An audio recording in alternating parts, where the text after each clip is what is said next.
this back together and show you how this looks turned on. It just fits right in there. It's so nice. It's just so beautiful, you guys. It's like futuristic.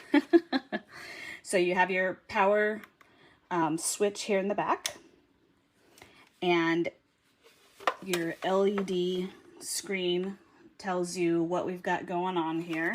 Everything is touch sensitive, so to change the watt, you're going to go to the W and just press it, and you'll see the little light bulb is going to match the lines in the light bulb, is going to match the photos on the side here to tell you what wattage you're at. And then down here you have your different time presets. So, and again, you just touch it and it will turn on.